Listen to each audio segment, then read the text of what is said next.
If AMD and Sony nail this, NVIDIA doesn't get to run the ray tracing show alone anymore. Microsoft doesn't get to run the API show forever. And developers get a new way to build games without fighting bottlenecks every 10 seconds. Anyway, that's what's going on at the deeper level. It's way bigger than PS6 leak or AMD feature list. There's a whole strategy forming here. And the closer we get to PlayStation 6, the clearer this picture becomes. Here are the biggest gaming leaks and news you've probably missed this week. Let's go! Find out where he's cowering! Get him, boys! I still can't believe it. Red Dead Redemption 1 is officially on PS Plus for PS5, running at a smooth 60 frames, looking crispy in 4K like the game went on a detox retreat and came back glowing. This is one of those drops where you just sit there like, bro, gaming is actually good again. But let's talk about why this hits so hard. Red Dead Redemption wasn't just a game. It was a moment, a whole cultural event in the gaming world. Back in 2010, this thing landed like a meteor. Open world games were cool, sure, but nobody was doing that. Nobody was giving you a world that felt alive in that weird, dusty, cinematic way where you could literally smell the campfire smoke through your old 720p screen. RDR1 had this magic formula: the atmosphere, the soundtrack, the way the sun set over the desert, the slow guitar strums, the characters who felt human. Even the side missions hit different. Remember the first time you crossed into Mexico and Far Away started playing? Bruh, that wasn't a mission. That was a spiritual awakening. John Marston wasn't just a protagonist. He was a whole story. A flawed, stubborn, heartbreaking legend who carried the entire game on his shoulders. If someone told me he was real, I'd believe it. And now we get to replay all of that. But finally, without the PS3 frame rate dips that made your console sound like it was preparing for liftoff. Now, it's just pure, smooth cowboy chaos at 60 frames per second. But here's where everyone's brain is going right now. If RDR1 gets this treatment, where the hell is the RDR2 remaster? Because let's be honest, the moment Rockstar boosts anything from this franchise, our minds instantly go to Arthur Morgan. It's a reflex at this point. So let's explore the possibilities. When can we expect Red Dead Redemption 2 remastered on PS5? 1. Rockstar loves slow cooking everything. They move on their own schedule, like a grandpa who refuses to speed up even with a whole line behind him. We waited a decade for GTA 6 news, so patience is built into the Rockstar experience. 2. GTA 6 marketing is starting. This is the big one. Rockstar does not drop remasters while they're prepping a megaton release. They don't want anything competing with the main event. But RDR1 dropping now tells us one thing: the pipeline is heating up. 3. Technical potential is already there. RDR2 already runs at 60 frames per second on PC. The PS5 can absolutely handle it. No excuses. The only reason it isn't here is because Rockstar didn't feel like flipping the switch yet. And trust me, they know the demand is insane. 4. A remaster would be the perfect bridge content before GTA 6. Picture this timeline. GTA 6 hype builds through 2025, but they still need something to keep the fans fed. Boom. RDR2 remastered. Arthur Morgan in 4K 60. Twitter melts. The world stops. Boomers cry. Everything resets. 5. Financially, it's a gold mine. Rockstar loves money. We love Arthur. Do the math. Realistic prediction: sometime in 2026. That's the window that makes the most sense. GTA 6 will own the spotlight, but a remastered RDR2 dropping before or right after that. Huge.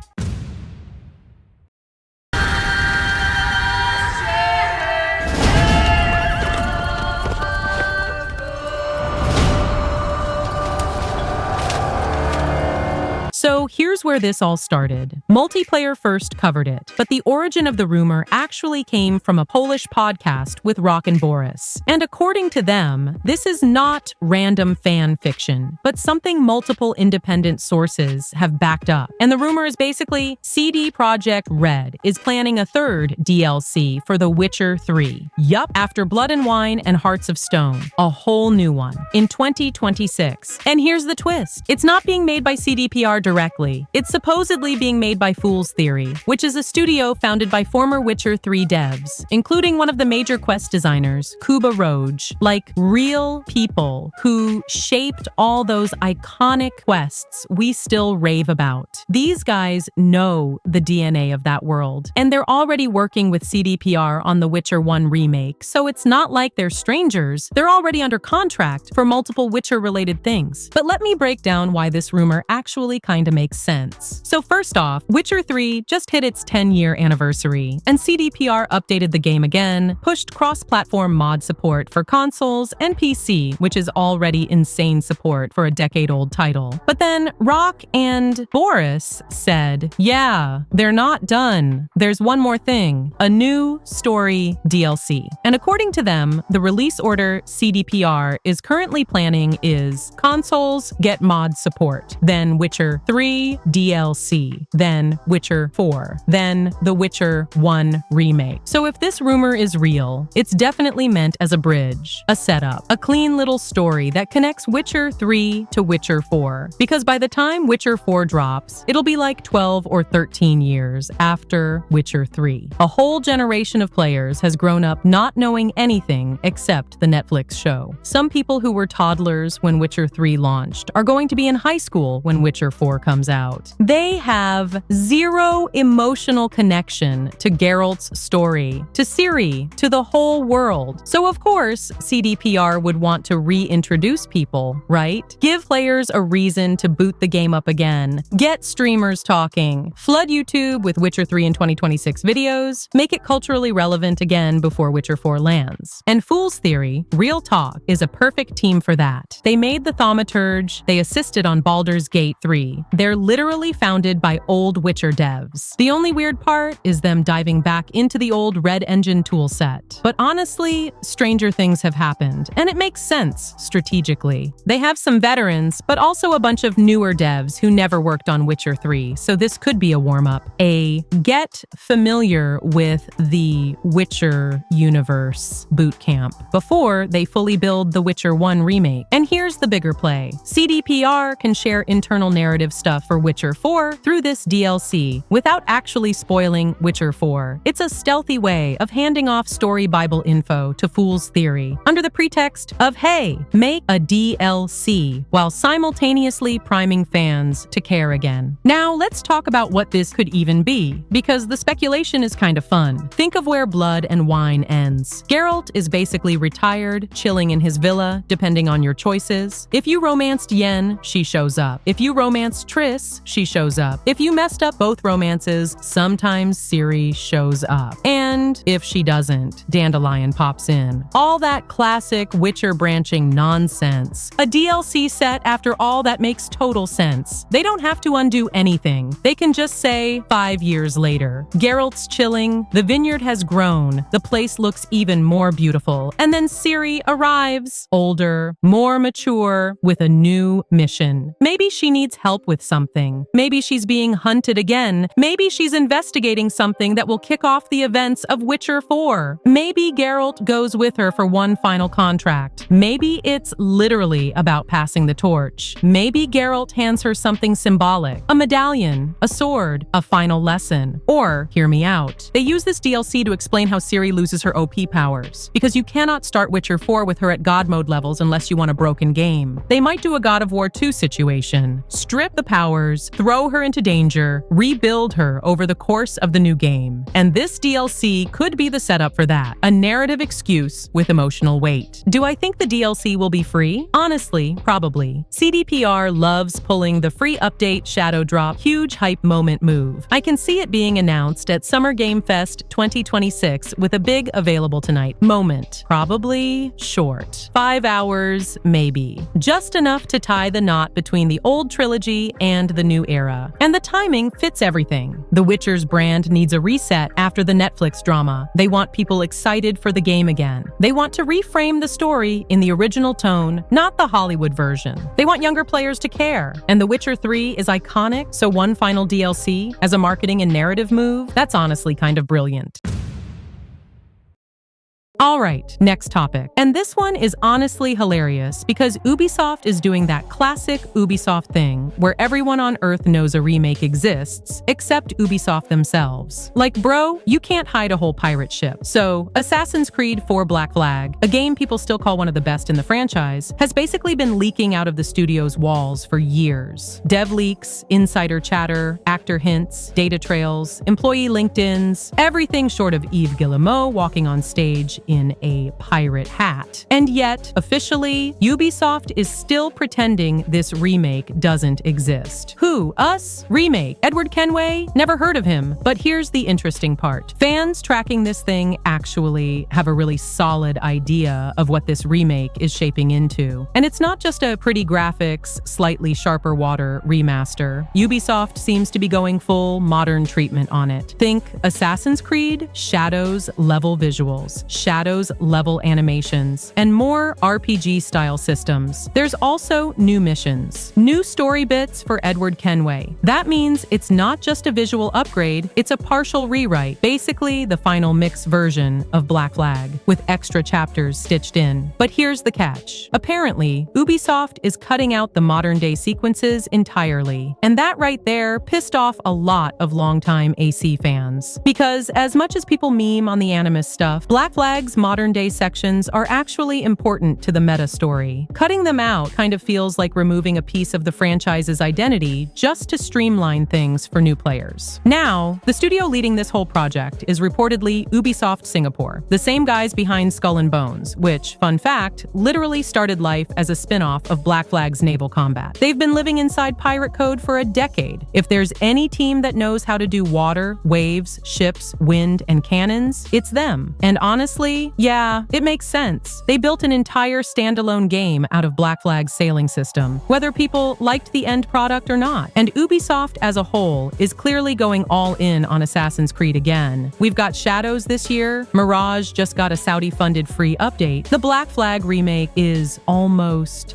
definitely dropping next year. Shadows is getting another big expansion. A multiplayer Assassin's Creed project is coming, and Assassin's Creed Hex is still brewing. The creepy witchcraft one everyone keeps speculating about. The franchise is the golden goose. Ubisoft literally said this morning that their financials were lifted by a strong performance from Assassin's Creed. Mirage is now over 10 million sold. So, yeah, the Assassin's Creed machine is back in full force, and the Black Flag remake is basically the worst-kept secret in gaming. The only real question left is, are they going to honor the original vision, or modern Ubisoft it into something completely different? Because once you cut out the modern-day stuff and start adding RPG systems, you're not just remaking Black Flag, you're making a new Black Flag.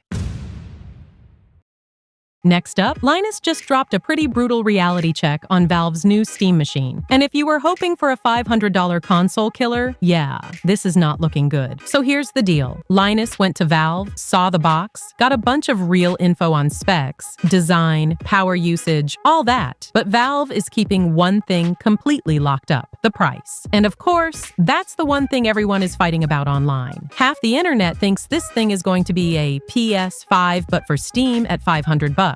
The other half thinks it'll be yet another mid-spec pre-built for like $1,000. Valve won't say, but Linus basically tried to reverse engineer it. He built a PC that's as close as possible to the Steam machine using off-the-shelf parts, then used that to estimate what Valve's cost and price could realistically be. CPU first. The real Steam machine uses a semi-custom 6-core AMD chip. Linus couldn't get that exact one, obviously, so he went with a desktop Ryzen chip and undervolted it to roughly match what Valve's doing. Motherboard-wise, his board is way more feature-packed and bigger than whatever ultra-compact custom board Valve is using. That means his motherboard is probably more expensive, but you also have to remember, designing a custom board is not free either. Valve saves on some parts, but pays for custom engineering, somewhere in the middle. RAM? Valve is using compact SO-DIMM modules to save space. That usually costs a bit more. The GPU they're using tops out around DDR5 5600 speeds, so nothing insane there. And semi-custom, in this case, basically means mostly off-the-shelf AMD silicon with tweaks to firmware, power profiles, drivers. Not some wild bespoke chip like the Steam Deck's SoC, which tells you something important. It means AMD isn't treating this like a guaranteed 10+ million unit monster. Remember that rumor about Xbox's handheld being canned because AMD wouldn't do a fully custom chip unless Microsoft promised around 10 million units? That gives you a baseline. Valve is probably ordering enough units to get a decent deal from AMD, but not enough to go all in on a totally unique SoC like they did for Steam Deck. That alone already screams, this is not going to be a super aggressively subsidized console-style price. Then there's the GPU. Valve is using an RDNA 3 chip with 8 GB of dedicated GDDR6 RAM. The problem? You can't just buy a 7600M as a desktop card, so Linus had to approximate with what exists. The desktop RX 7600 is actually a decent chunk faster, so that wouldn't be fair. The RX 6600, though, lines up pretty close on CU count, clocks, and power budget, even if it's last gen. So that is used as the stand-in for performance and cost. Then you add storage, a 500 GB NVMe SSD. Now here's the painful part. If you build this equivalent PC using the cheapest historical prices from different retailers, you land a little over $600 before Windows. That's like fantasy sale pricing. If you build it today in the current market using the cheapest sources you can realistically shop from, he got to around $900. If you cheap out a bit more on brands and non-essential features, maybe you can shave approximately $100 off without hurting performance too much. So call it $800-ish for a DIY version. But remember, those are retail prices. There is retailer margin and brand margin baked in. Linus talked to industry folks and they estimated maybe around 10% net profit on PC parts. If you strip that out and look at what a company like Valve might pay in bulk, plus the fact that he overspent on some parts compared to a super tight console-style design, you end up in this range. Valve's real internal cost is probably no lower than $600 to $650 for the box they're building. So then the question becomes, what markup do they add? And this is where people need to stop thinking console and start thinking PC. Consoles are sold at a loss or near break even because Sony, Microsoft, Nintendo can make the money back on software licensing and services. Valve does not have that luxury in the same way here. Why? Because this is still a PC. You can literally buy a Steam machine, install Windows, install Epic or GOG, and never give Valve another cent. Corporations could buy them in bulk and just use them as office machines. There is no locked-in ecosystem that guarantees digital revenue to offset a loss-making box. So if Valve sells this at a PS5 style $500 price, they risk becoming a cheap PC vendor for people who might never spend another dollar on Steam. That's why Linus basically landed on this prediction. Realistic price, $699 US.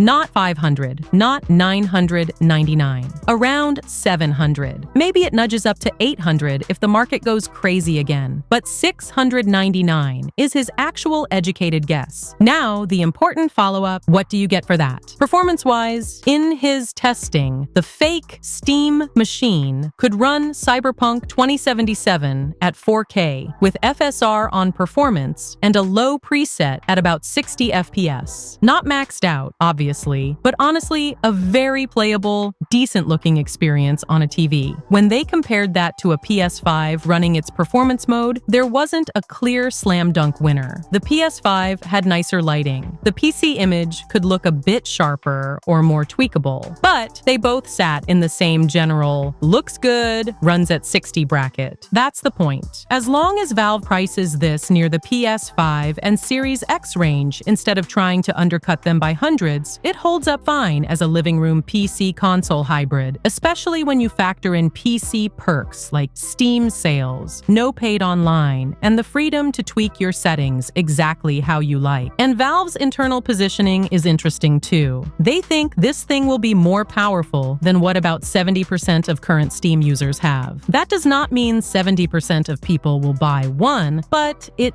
does mean there's a huge chunk of the Steam base that would see this as an upgrade. So the bottom line of Linus's prediction is basically, no, this is not going to be a $500 PS5 killer. Realistic ballpark is $699, maybe a bit more if component prices spike. At that price, it's a compact, quiet, living room-sized PC that performs roughly around PlayStation 5 level or slightly better depending on settings, but with full PC flexibility. And Valve will absolutely not risk underpricing it so badly that it becomes an office PC darling instead of a gaming device. All right, so let's talk about what AMD and Sony are plotting, because honestly, this whole thing is starting to look less like a simple partnership and more like a quiet, slow-burning takeover of the entire graphics and software ecosystem. And the funniest part is that nobody in the mainstream gaming conversation is even noticing it. But trust me, some very big players are paying attention, and they're not smiling about it. Everyone already knows Sony and AMD are teamed up. That's old news. But what a lot of people still don't realize is how deep this partnership actually goes. We're talking across GPUs, CPUs, software tools, compression tech, ray tracing hardware, AI stuff, everything. Sony isn't just using AMD. They're building tech together. They're co-developing foundations. And AMD has straight up said that anything Sony helps them build can be fed right back into future GPUs, future handhelds, whatever device AMD wants. Even a competing device. Valve's next handheld, if AMD wants to shove Sony's work in there, they're allowed to. That alone is wild. That's Sony basically saying, fine, take our homework, because Sony clearly understands that being everywhere is better than being isolated. And AMD, this isn't the AMD from the PS4 era. Back then, they were the underdog begging for wins. Now, they're aggressive, they're competitive, their roadmaps are stacked, they're trying to match NVIDIA in ray tracing, machine learning, and raw efficiency. And Sony is feeding them tech that helps them get there faster. And here's where things get spicy. I keep hearing from a couple of people who have been right more than wrong that Sony and AMD aren't just working on better upscalers or better ray tracing cores. They're allegedly working on a new API. And if this is even half true, that's a seismic shift. This is not just another feature. An API is the command center for graphics. It decides how everything talks to the hardware. Right now, PC gaming runs on DirectX because Windows owns the room. And Vulkan exists, but let's be honest, it's mostly used where it has to be used. But if AMD and Sony build their own API, tuned for their hardware, tuned for machine learning, tuned for ray tracing, tuned for whatever the hell neural arrays become in RDNA 5, that's a potential problem for NVIDIA, Microsoft, and basically anyone who thinks they're unmovable. Speaking of those neural arrays, this is important. AMD basically wants groups of compute units to link together and act as a kind of mini AI cluster inside the GPU. Not the entire GPU at once, because that's too complex, but multiple blocks working in harmony. Sound familiar? It should, because Sony basically previewed this with the PS5 Pro. Remember how the PS5 Pro has no infinity cache? Instead, it uses all the CU caches tied together to do PSSR's machine learning calculations. That's Sony experimenting with hybrid AI workflows on consoles. RDNA 5 is that idea, but cranked way up. Then you've got Radiance cores. And these things are literally AMD saying, fine, NVIDIA, we're coming for the ray tracing crown. Radiance cores aim to free up shader cores from doing ray tracing and move them to other tasks. That means higher ray tracing performance, possibly real-time path tracing, and overall way better efficiency. And when I say path tracing, I mean the big one, the holy grail of lighting. It's insanely computationally expensive. Seeing AMD openly target that with Sony also involved, that tells you where PS6 graphics are going. And universal compression, this is another thing nobody talks about, but is huge. Imagine being able to squeeze data more efficiently inside the GPU, so you don't need as much memory bandwidth. You don't need giant caches. You don't need insane VRAM. It means cheaper hardware that runs faster. It's the kind of thing everything console hardware lives on. That's why this matters. Now let's swing back to the API part again, because this is the thing that could change the entire gaming landscape. Sony already has AGC, their low-level API for PS5. Before that, PS4 used GNM. And Sony's whole philosophy is, if we know exactly what hardware every console has, we can squeeze the living hell out of it. Same PS5 at launch, same PS 5 years later, same PS5 Pro across all revisions.